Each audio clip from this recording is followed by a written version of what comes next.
Hubungan kita dengan semua baik. Yang tidak baik itu cuma dengan Jokowi. Karena apa? Karena dia memilih membakar rumahnya sendiri, ya, untuk kepentingan dia dan keluarganya. Kalau dengan yang lain kita nggak ada masalah. Intinya lebih mudah menjalin hubungan dengan Prabowo daripada dengan Jokowi. Yang tidak mungkin kita masih bisa berhubungan baik dengan Pak Jokowi, itu aja kesimpulan. Seperti yang sudah disampaikan berkali-kali bahwa bansos itu melalui sebuah proses panjang, ya, bukan ujuk-ujuk gitu. Ada karena ini penggunaan anggaran APBN, jadi ada prosesnya. Tuh, jadi intinya bansos itu dijalankan sesuai dengan mekanisme. Tuh. Hanya memang ada berbagai komentar. Mungkin momentumnya yang tidak tepat karena berkaitan dengan pemilu. Tetapi kita juga harus membangun awareness, ya, bahwa situasi yang dihadapi oleh masyarakat Indonesia dalam kurun waktu yang hampir bersamaan itu memerlukan bantuan. Mahkamah Konstitusi masih akan merapatkan soal keikutsertaan Anwar Usman dalam perkara perselisihan hasil pemilihan umum atau PHPU Presiden dan Wakil Presiden. Ketua MK Soehartoyo menyebut nama Anwar Usman akan dipertimbangkan di rapat hakim dan akan dikaitkan dengan putusan MK. Soehartoyo mengatakan sidang perkara PHPU akan diketuai dirinya, Wakil Ketua MK Saldi Isra, serta Ketua MK terdahulu Arief Hidayat.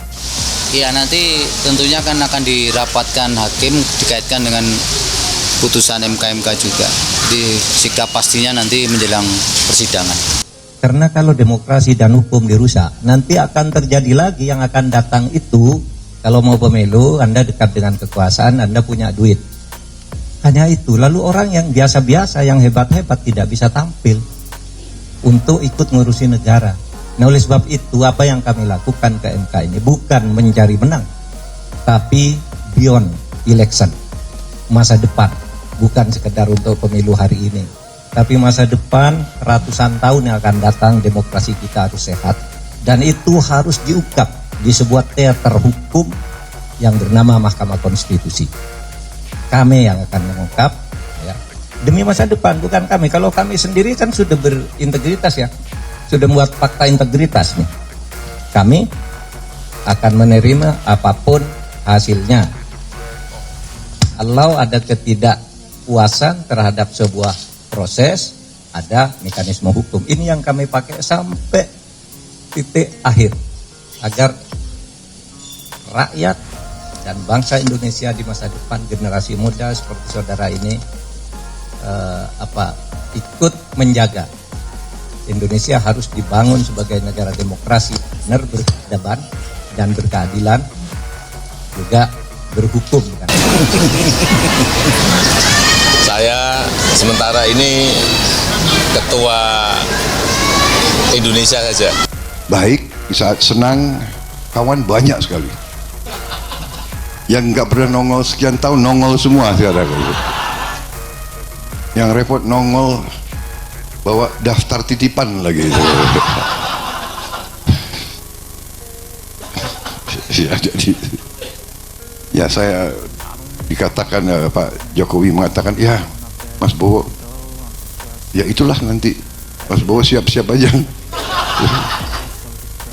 Apalagi masa pengalihan ini kan cukup lama, 7 bulan. Tiap hari ada yang minta ketemu, ujungnya juga tapi begini, saudara-saudara sekalian, ya, apa yang mendorong kita? Jadi saya, maaf ini saya kok kurang sistematis, ya. Aduh, grogi saya soalnya begitu banyak orang-orang alim di sini. Iya kan? Yaitu rangkulan kekuasaan, tapi kan juga ada rangkulan rakyat. Kami memilih rangkulan rakyat. Mesin partai sangat solid sampai diintimidasi. Kalau kita diintimidasi, dan ini kan kita berhadapan dengan abuse of power dari Presiden Jokowi, yang semua aspek dikerahkan, bansosnya, instrumen hukumnya, kemudian hasilnya sudah disetting terlebih dahulu. Capres-Cawapres Ganjar Pranowo Mahfud MD juga akan mengajukan gugatan terhadap hasil Pilpres. Gugatan akan didaftarkan Jumat atau Sabtu ke Mahkamah Konstitusi. Ganjar menyatakan banyak dapat laporan kecurangan proses pemilu, mulai dari seleksi calon presiden dan wakil presiden, putusan MK, hingga penghitungan suara hasil pemilu. Untuk segera kita menyampaikan seluruh yang ada yang kami persiapkan untuk menjadi pertimbangan hakim konstitusi nantinya. Dan mudah-mudahan ini akan membuka tabir, dan tentu saja harapan kita MK lah nanti yang akan mengadili ini dengan baik dan bisa mengembalikan marwah demokrasi kita. Ya semua dekat kok. Insya Allah semuanya akan baik-baik saja. Ada yang gabung berarti beneran ya? Feeling saya ada. Feeling saya. Warnanya? Warnanya sejuk ya. Calon Presiden Anies Baswedan menanggapi ajakan Presiden terpilih Prabowo Subianto untuk bersatu usai pemilu. Anies bilang pihaknya akan mengikuti proses gugatan pemilu di Mahkamah Konstitusi terlebih dahulu. Kalau soal rangkul-rangkulan, kita ini berteman semuanya. Toh para kandidat ini anak-anak bangsa begitu ya. Kalau ibarat sebuah pertandingan itu ada saat mulai, ada saat akhir. Tentu apapun nanti keputusan sebagai sebuah upaya tertinggi yang bisa kita lakukan dan kita putus, mari kita berpikir soal bangsa dan negara ini. Jadi soal rangkul-merangkul, kita pasti harus menjadi kekuatan anak bangsa untuk membangun negeri ini, dimanapun berada. Pasti kami akan bisa berkomunikasi. Kita kenal semua. Kenal semua Pak ya Prof? Tahu saya MK itu ada pengacara, dan Pak Sekjen tadi cerita ada 12 pengacara yang didukung dari Partai Nasdem. Jadi publik nanti bisa menyaksikan. Jadi menurut saya pada saat ini apapun spekulasi dan lain-lain, kepada saya untuk tidak berkomentar. Pak Ketua Umum sudah menyampaikan maklumat dan taklimat yang sudah banyak dikutip. Jadi semua statement tentang P3 akan diberikan oleh DPP P3. Saya diminta untuk tetap optimis, semua kader, dan prosesnya ini masih berlangsung.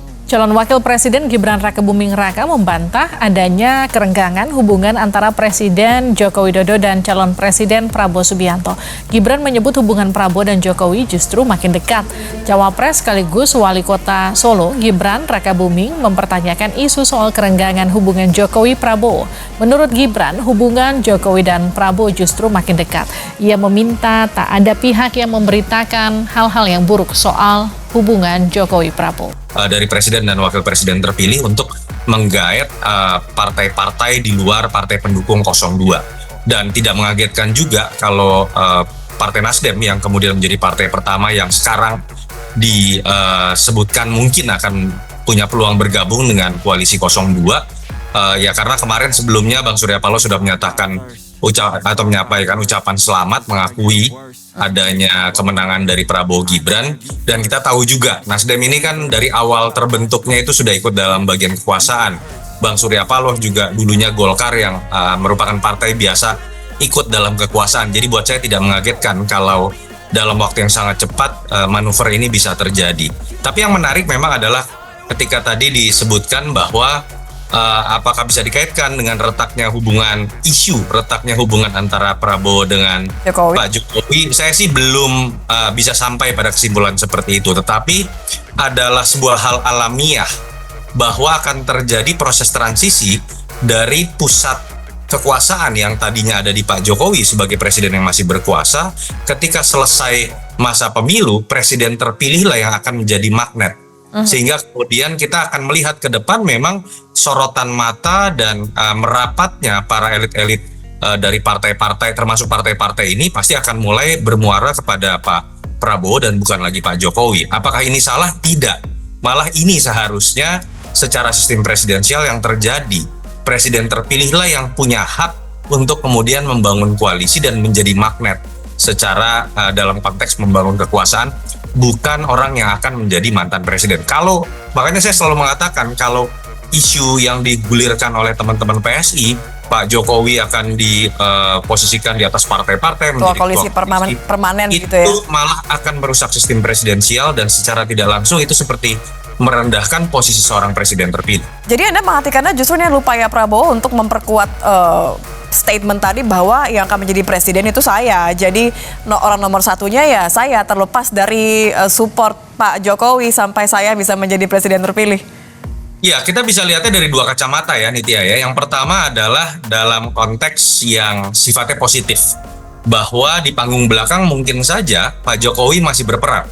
Bahkan ada isu yang mengatakan kalau di X atau Twitter itu Pak Jokowi Sabtu kemarin katanya sempat memanggil Surya Paloh. Saya tidak tahu benar atau tidak, tapi isu yang berseliweran seperti itu sehingga kemudian sekarang terjadilah kesepakatan dengan Pak Prabowo. Artinya di belakang layar Pak Jokowi masih berusaha mencoba untuk membantu tanpa mencoba tampil dalam konteks menghormati Pak Prabowo sebagai presiden terpilih. Tapi bisa juga dilihat dari kacamata lain bahwa ini adalah sebuah inisiatif dari presiden terpilih Pak Prabowo tanpa harus kemudian terlebih dahulu menunggu izin Pak Jokowi, kemudian menunggu arahan dari Pak Jokowi. Dan kalau ditanya di antara dua pilihan tadi, menurut saya pilihan yang terbaik adalah memang ini harusnya disebabkan oleh inisiatif dari seorang Prabowo yang memang secara tata negara, walaupun belum dilantik ya, dialah yang punya otoritas untuk kemudian membangun koalisi, pendekatan dengan elit-elit, bukan lagi Pak Jokowi. Oke, dari kacamata mana kalau pilihannya dua tadi Mas Toto? Kalau kita melihat ada keinginan dari Prabowo untuk bertemu dengan Ketua Umum PDIP, Megawati Soekarno Putri, kita tahu PDIP hubungannya begitu tidak harmonis dengan Jokowi sampai saat ini. Ini kepentingannya lagi-lagi Prabowo sebagai presiden terpilih atau kebutuhannya Jokowi? Iya, kalau kita lihat kebutuhan sudah pasti buat seorang presiden terpilih ya. Walaupun Pak Jokowi menempatkan anaknya, tapi Mas Gibran ini kan dalam posisi cawapres, membantu dan menjadi ban serep dari Pak Prabowo dalam bertugas. Tapi seorang presiden terpilih lah yang punya kepentingan untuk membangun koalisi dalam angka tertentu, membangun stabilitas pemerintahan. Tapi memang yang menarik adalah ketika berbicara mengenai PDI Perjuangan, ruang gerak dan elastisitas dari seorang Prabowo itu lebih besar untuk kemudian bisa berkomunikasi, termasuk misalnya memberikan ruang buat PDI Perjuangan bergabung dengan koalisi pemerintahannya. Kenapa? Pak Prabowo tidak pernah punya masalah dalam konteks pertarungan Pilpres ini dengan PDI Perjuangan. Karena ketika kita berbicara mengenai pertanyaan-pertanyaan besar, apakah ada rasa sakit hati, apakah ada subjektivitas, itu hanya terjadi antara Pak Jokowi dengan keluarganya dan PDI Perjuangan, bukan dengan Pak Prabowo dan PDI Perjuangan begitu misalnya. Jadi saya pikir istilahnya gini lah, no hard feeling kalau Pak Prabowo, teman-teman PDI Perjuangan dengan Pak Prabowo. Jadi ya, dalam persaingan biasa ya. Betul, kalau betul ada sebuah upaya untuk membangun komunikasi dengan PDI Perjuangan, saya meyakini inisiatif pertama itu datang dari Pak Prabowo dan bukan dari Pak Jokowi. Oke, bagaimana kemudian membaca situasi pasca pengumuman hasil Pilpres ini? Apakah kemudian niat untuk membuat suatu koalisi yang besar ini pada akhirnya akan menyertakan Jokowi juga masih sebagai bagian dari koalisi pendukung Prabowo tadi? Ya, yang pertama adalah kita pertama kalinya melihat masa transisi yang sedemikian lama ya, 7 bulan. Artinya dinamisasi ini terjadi dalam jangka waktu yang cukup lama. Menurut saya kita akan melihat banyak sekali kejutan. Yang kedua, masuk ke pertanyaan Nitya tadi, saya tetap melihat bahwa ketika Prabowo sudah ada dalam psikologi presiden terpilih, saya meyakini hitung-hitungannya secara pribadilah dan kepentingannya sebagai presiden terpilih lah yang akan menjadi landasan utama. Bukan lagi sekedar berbicara mengenai kenyamanan seorang Jokowi yang nanti akan menjadi mantan presiden. Jadi magnetnya dan pusatnya menurut saya nanti akan ada di Pak Prabowo, bukannya dalam konteks kita membaca seberapa aktif Pak Prabowo akan berkeliling ya, tapi secara otomatis orang-orang yang punya kepentingan ingin bergabung itu juga akan merapat dengan sendirinya. Yang ketiga nih, yang paling penting adalah kita harus membedakan isu, bukan isu ya, bagaimana manuver terkait dengan upaya rekonsiliasi ini jangan dilihat hanya dari satu kacamata terkait dengan persatuan nasional. Itu baik dilakukan dalam konteks menjaga kondusivitas masyarakat yang tadi terbelah menjadi bersatu kembali. Tapi kita harus lihat secara konkret ketika ada upaya membangun koalisi besar, efeknya itu adalah kepada bagaimana nanti kita akan melihat politik dagang sapi nih, bagi-bagi kursi menteri kepada partai-partai. Yang kita tahu dalam sejarahnya, menteri-menteri yang berasal dari kalangan teknokrat adalah menteri-menteri yang lebih berprestasi. Belum lagi ketika berbicara nanti sebanyak partai relawan akan digabungkan, ada pertanyaan nih. Belum lagi nanti ada misalnya menteri makan siang gratis gitu ya, kan sempat ada muncul ide seperti itu. Apakah ini jangan-jangan nanti akan mengorbankan portfolio yang sudah diatur dalam undang-undang kementerian misalnya, hanya 34 menteri. Jangan-jangan nanti undang-undang kementerian harus diubah untuk kepentingan menampung kader-kader parpol, yang kalau itu terjadi menurut saya itu akan berefek pada kerja yang sifatnya teknokratis. Tuhan, jika kami kumpulan orang-orang menuntut kebenaran, alirkan badai tsunami, arahkan alirannya menuju KPU, menuju Bawaslu, menuju Istana. Tuhan, dalam Ramadan 1445 Hijriah, kabulkan ya Roh. Antum Bapak udah sepuh, udah kasih aja yang mudaan. Ntar lagi diganti nama Samsul, aduh. Iya nggak? Itu muda, Bu. Ya Samsul apalagi pelangap ngomong pinter nggak sih? Yang ngomongnya kita gak pinter, udah jauh sama. Kata siapa? Pas debat kan pinter banget ya. Aduh, lawang diajarin ada monitornya di belakang. Oh, kita emang bukan. Ngapalin ya, Kok? Ya. Pak, Indonesia orang pinter, rakyatnya orang cerdas. Jangan mudah dibodohi. Mereka oligarki dengan semena-mena seperti itu, ngapain? Ini kalau Prabowo udah ditetapin presiden gimana ini malam ya, ini? mau nggak mau diterima udah, mau gimana? Kita udah doang. berusaha ya tiap hari. Katanya Perang. Itu udah perang, tapi kan tetap menangan mereka, Pak. Teman kita ditangkap-tangkepin apa itu? Siapa yang jadi Bapak Presiden? Anies. Abah Anies jadi presiden. Entah dilantik Abah Anies nomor 1. Abah Anies nomor 1. Cinta damai, dicium sama anak kecil mau, sama bapak-bapak mau, sama nenek-nenek cium tangan mau. Presiden kayak gitu. Abah Anies jadi presiden sedunia. Abah Anies nomor 1. Abah Anies nomor 1 yang dilatih, pengumuman menang Abah Anies. Alhamdulillah Abah Anies nomor 1. Penentuan 2024, apakah Indonesia akan dilepas ke tangan asing? 2024 hanya segelintir rakyat yang masih waras, yang bisa berpikir, yang masih bersikap proaktif terhadap keadilan, kebenaran untuk anak cucu kita. Bagaimana nasib anak cucu kita di kemudian hari jika Bawaslu, KPU, pemerintah dan lembaga semuanya bersikap munafik ketika konstitusi tidak dijalankan dengan benar, ketika konstitusi dihianati, maka itulah terjadinya pengkhianatan terhadap rakyat Indonesia yang sudah menitipkan ribuan jutaan suara kepada sebuah lembaga. Ketika lembaga-lembaga itu mengkhianati, artinya perang antara pemerintah, lembaga versus rakyat. Oke? Ketika semua dihianati, artinya rakyat perang terhadap lembaga-lembaga, terhadap pemerintah yang mencoba mengkhianati rakyat. Kami cabut mandat Anda. Kami cabut mandat Anda karena kami sudah menitipkan suara Anda, suara kami kepada Anda. Ketika Anda hianati, kami cabut, kami ambil, karena itu adalah hak kami.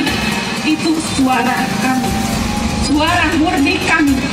Bawaslu, hingga beberapa hari lagi, Anda kawal KPU. Jika pada endingnya KPU ternyata benar-benar berpihak kepada yang tidak benar, Anda berhadapan dengan rakyat. Kita berharap pada hak angket. Pertanyaannya, hak angket apakah akan tergulir dengan baik? Kita lihat dan akan kita kawal. Setelah itu, jika semua itu tidak terjadi, maka Jokowi harus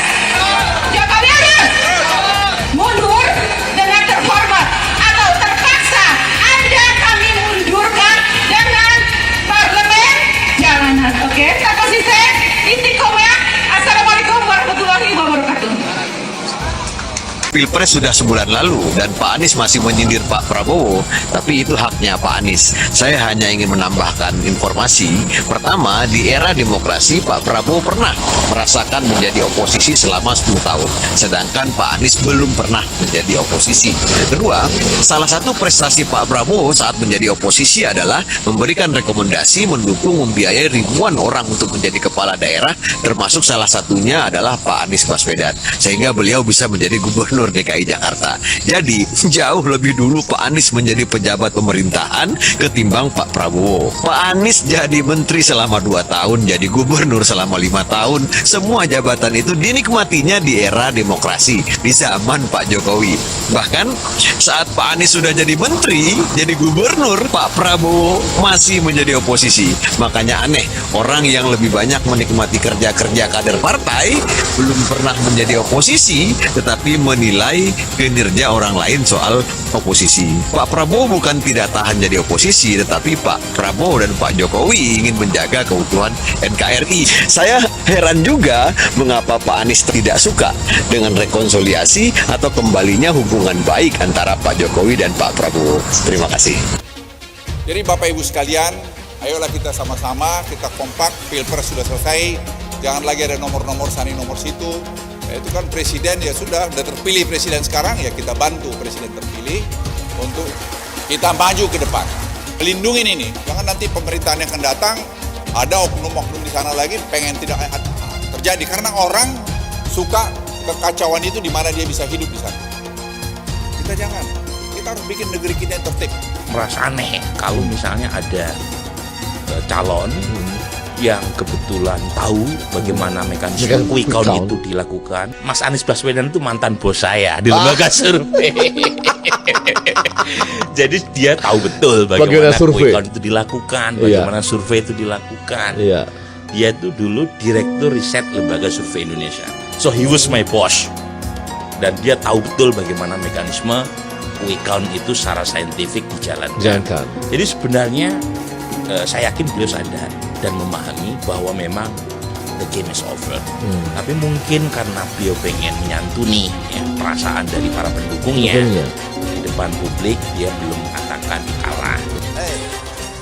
Kalau kalian salah, harus berani bertanggung jawab. Jangan seperti amoeba. Iya, amoeba itu kan suka membelah diri. Oh iya, itulah maksudnya membela diri. Kalau dia tidak memiliki kedewasaan untuk berdemokrasi itu, maka nggak ada batasnya dalam berbeda. Coba pertandingan sepak bola, maka 90 menit selesai minta diperpanjang terus. Tambah 40 menit, tambah 40 menit, tambah 40 menit. Kenapa? Yang penting saya menang gitu. Kita juga tidak boleh mengasumsikan semuanya sempurna. Kita harus akui. Shalom dari Tanah Perjanjian, Pak Prabowo, kami rakyat Indonesia mempunyai harapan besar bahwa Pak Prabowo bisa membawa Indonesia menjadi negara yang lebih moderat, tidak lagi menjadi negara ultra kanan, dapat lebih memanusiakan lagi bangsa Yahudi dan ke depan bisa mempunyai kerjasama dengan Israel.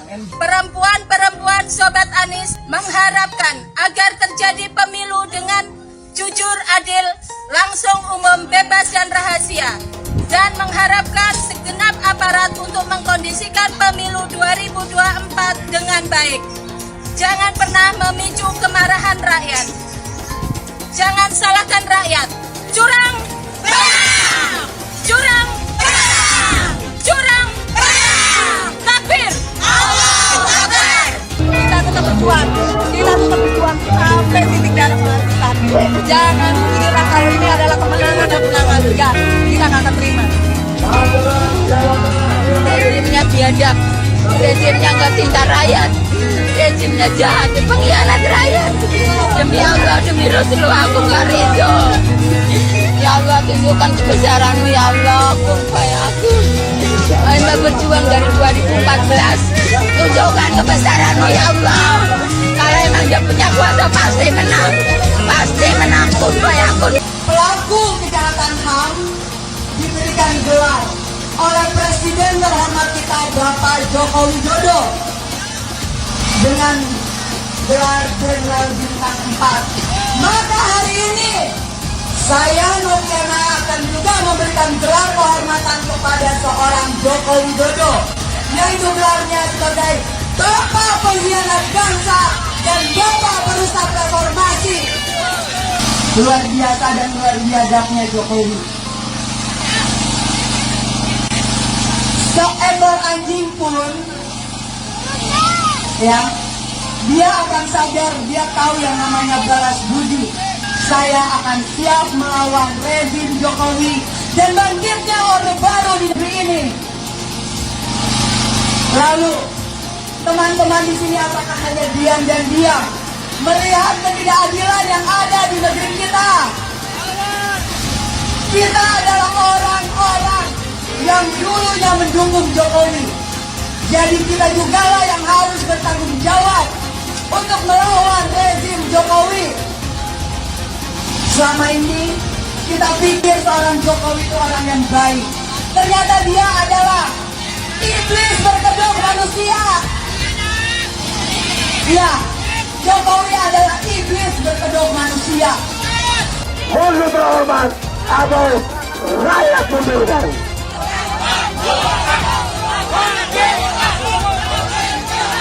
Pak Jokowi, Bapak itu presiden siapa sih? Kok Bapak nggak sayang sama rakyatnya?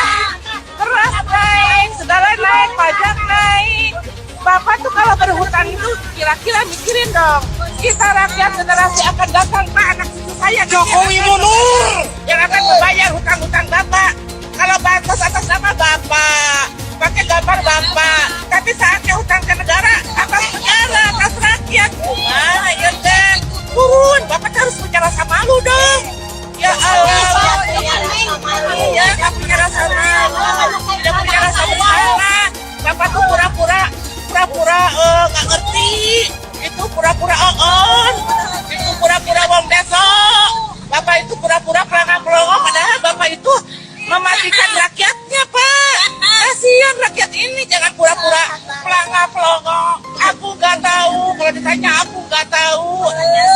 Masa seorang presiden nggak tahu segala sesuatu permasalahan yang ada di negeri ini? Rakyat, Pak, turun aja Bapak. Nggak punya malu, Bapak ini. Kasihan Pak pada pejuang 45 yang sudah memerdekakan negeri ini. Menangis itu para arwah-arwahnya. Masih Bapak teh seluruh rakyat Indonesia dari Sabang sampai Merauke, Pak. Semua itu rakyat. Aku pilih 02, tapi ada yang bilang pendukung 02 itu bukan orang cerdas. Tapi nggak apa-apa, memang aku bukan orang yang cerdas. Tapi setidaknya aku bukan orang jahat dan yang paling penting aku ini masuk waras. Karena percuma juga cerdas, tapi kelakuan seperti orang yang tidak waras. Dan yang jelas, mau pilih calon presiden mana saja itu bebas. Karena berbeda pilihan itu boleh, tidak dilarang dan tetap sah. Jadi tak perlu lagi merendahkan, menghina kalau pendukung paslon lain itu semuanya goblok dan pendidikannya rendah. Ingat, dengan cara kau merendahkan orang lain tidak membuat dirimu terlihat rendah dan gagah, tapi akan terlihat jauh lebih rendah daripada sampah. Orang-orang yang kalah itu harusnya sudah kasih pidato pengakuan. Kasih pidato pengakuan kekalahan, bukan malah mencoba untuk membuat hiruk pikuk, ya, apalagi kemudian mencari jalan lain di luar prosedur yang diberikan. Kalau sengketa hasil pemilu kan dan pelanggaran-pelanggaran itu prosedurnya sudah diberikan. Ya, pelanggaran lewat Bawaslu. Ya, kalau ada persengketaan hasil lewat Mahkamah Konstitusi. Tapi tampaknya dua pihak yang kalah tidak mau untuk menjalani prosedur itu. Mereka malah ingin mengalihkan prosedurnya ke proses politik. Kalau ke proses politik itu sebenarnya bukan pemilunya yang memenangkan Prabowo Gibran yang akan mereka utak-utik. Ya, yang akan mereka utak-utik adalah pemerintahannya Pak Jokowi. Jadi kalau bisa Pak Jokowi tetap berusaha untuk dimakzulkan, berusaha untuk diturunkan, ya, karena ada hak angket yang ingin mereka coba. Walaupun menurut saya hari ini itu sama sekali tidak mendapatkan dukungan dari masyarakat. Karena masyarakat akan mengait-ngaitkannya dengan kekalahan pemilu. Ini karena kalah pemilu aja bikin angket nih. Coba menang pemilu, tentu mereka nggak akan bikin angket. Kami sudah muak dengan pemilu curang. Kami datang ke sini sebagai rakyat sipil bergerak. Kami cinta yang namanya keadilan. Kami cinta namanya perubahan. Kami mau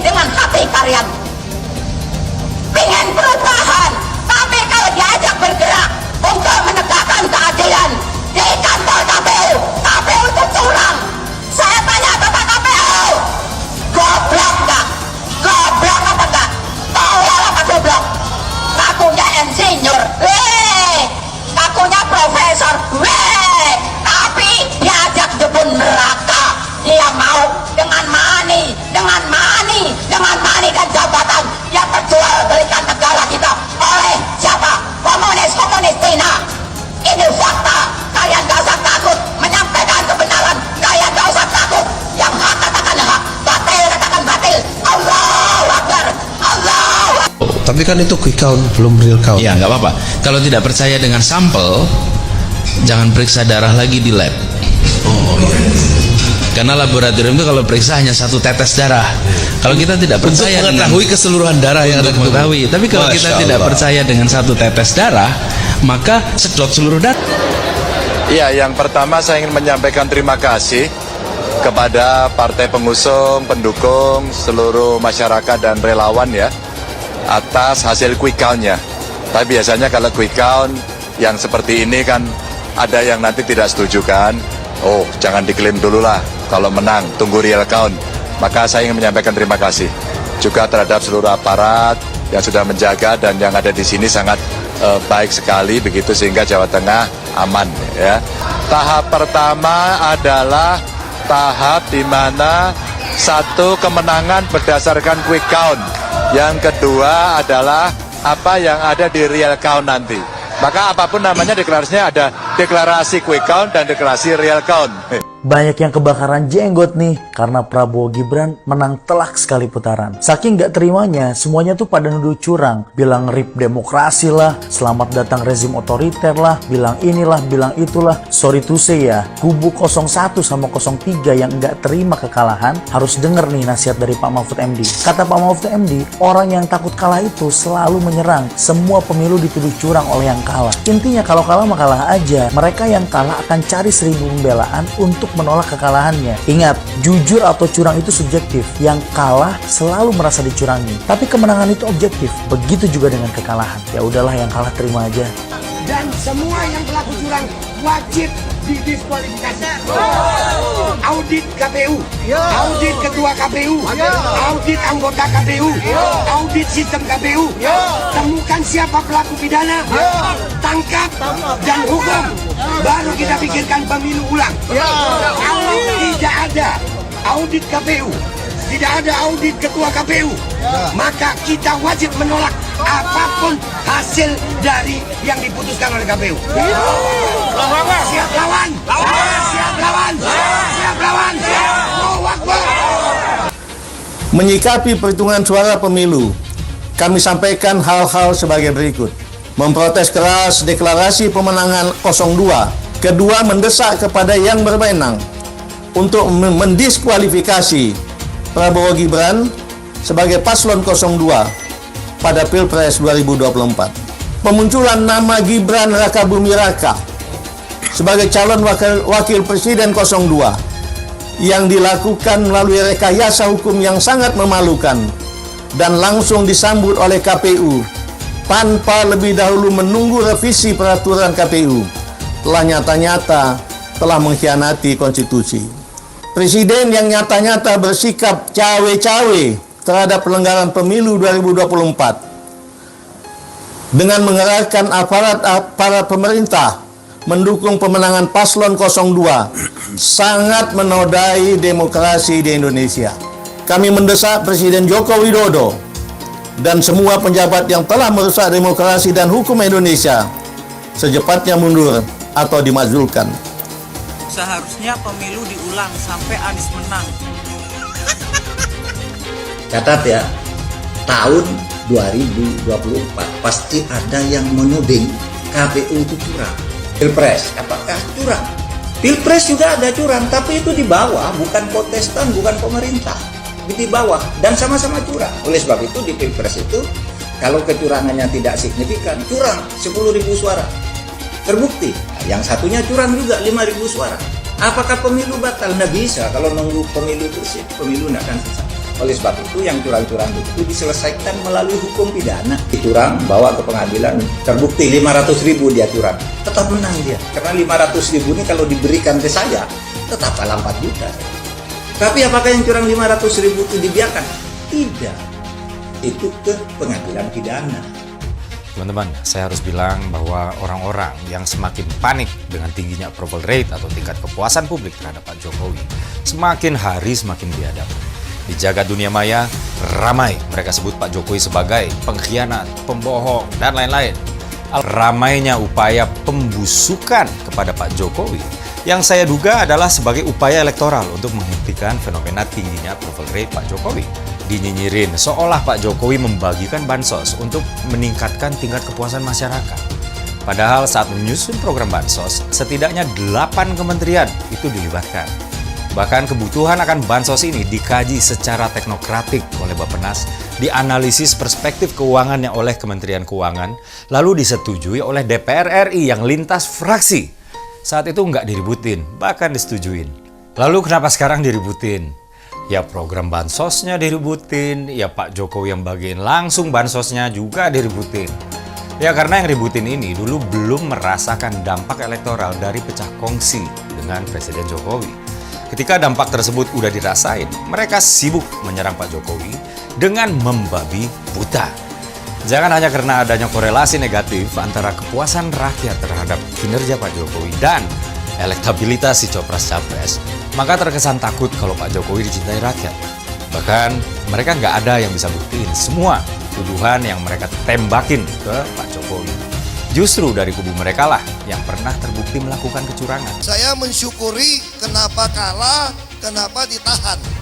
Saya bersyukur atas itu semua.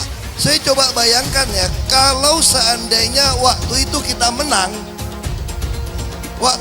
menang gitu ya, hari ini belum tentu kita bisa nikmati seperti ini. Kita bersyukur 5 tahun Tuhan izinkan kasih ke orang yang pintar ngomong untuk kerja. Coba kalau kita bayangkan gitu ya, kalau kemarin saya masih jadi gubernur, ini saya udah turun ini. Tapi yang pintar ngomong itu dikira orang hebat kan?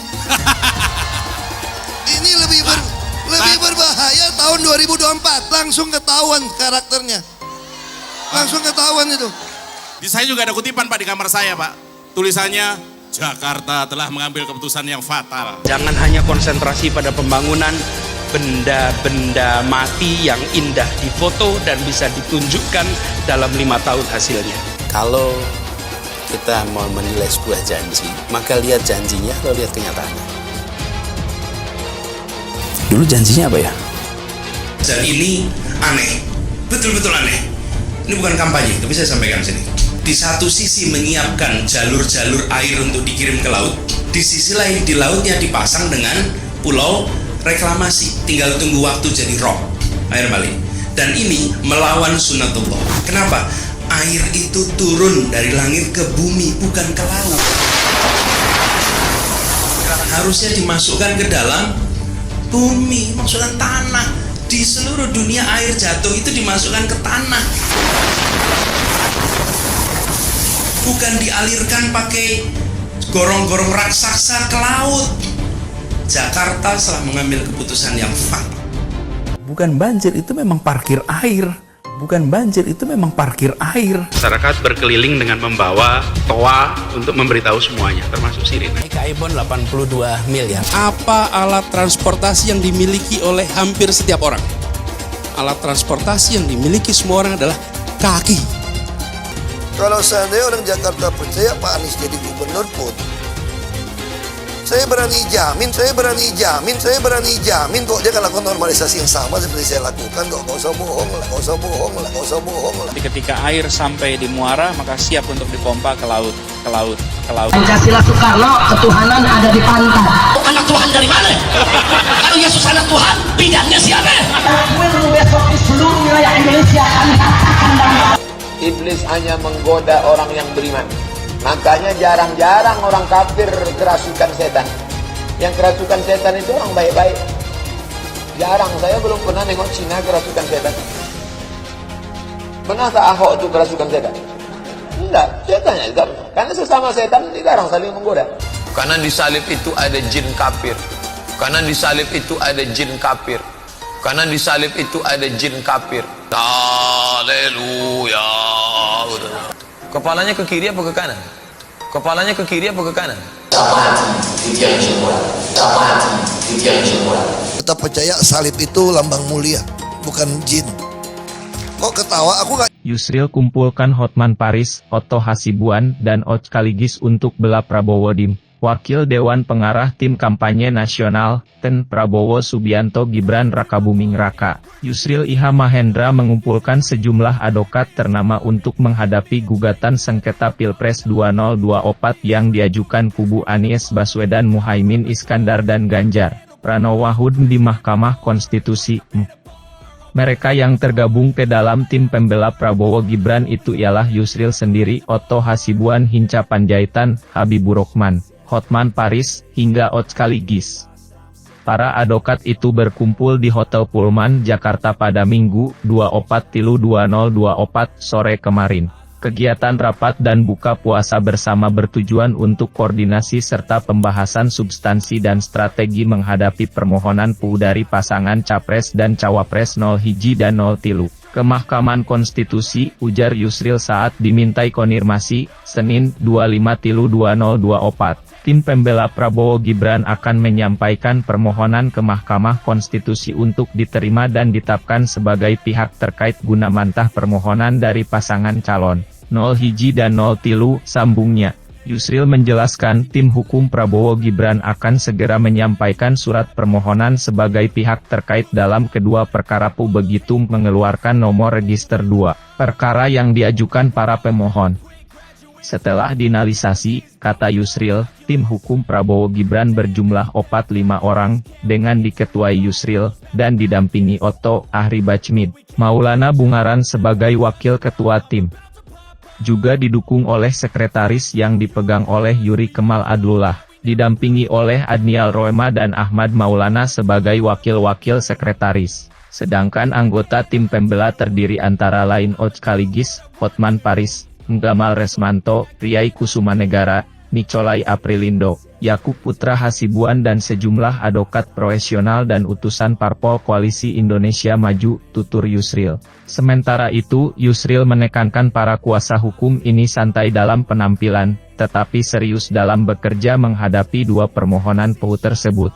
Dia lantas memohon doa restu dan dukungan para pendukung Prabowo Gibran dalam Pilpres 2024. Semoga tim pembela Prabowo Gibran berhasil menunaikan tugas dengan sebaik-baiknya, imbuh Yusril.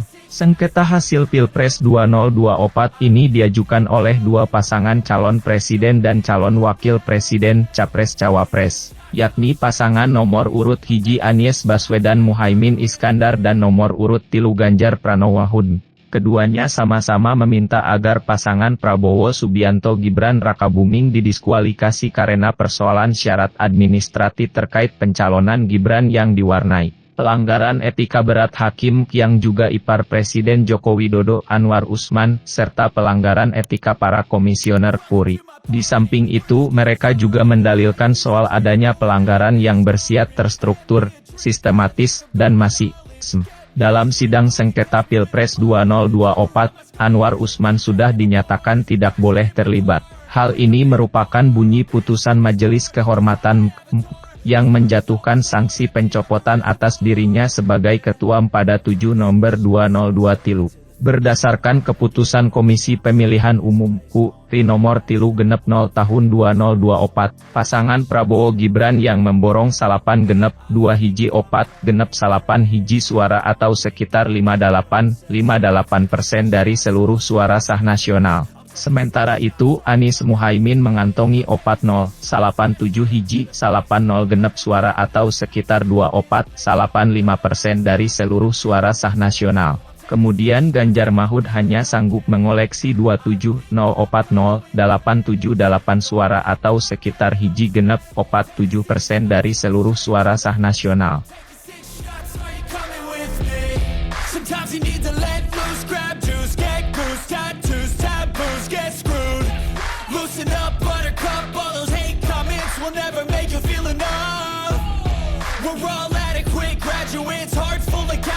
But we know calculus. Damn, ain't that fabulous? Can't wait to apply all